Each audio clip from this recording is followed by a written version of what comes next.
att de ska gå till på det här sättet. Nu börjar även Christian att röra lite på sig. Christian närmar sig kanten nu. Han gör sig redo för han känner att det här kan han inte hålla på med hur länge som helst. Han har passerat 5,50. 5,30 har han passerat.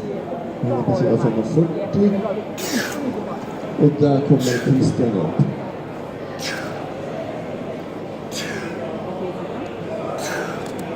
Han är helt klar i huvudet.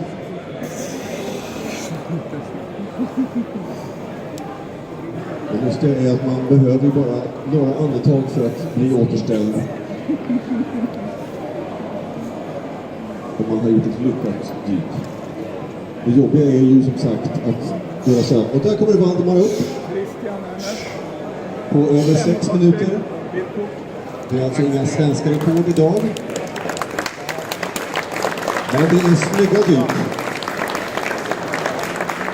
Det här är riktigt snygga uppgångar.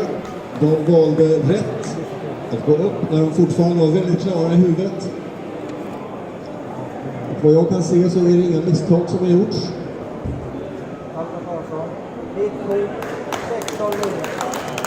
6,09 hörde jag. Och Christian gjorde hur mycket då? 5,40. Ja. Två av Sveriges bästa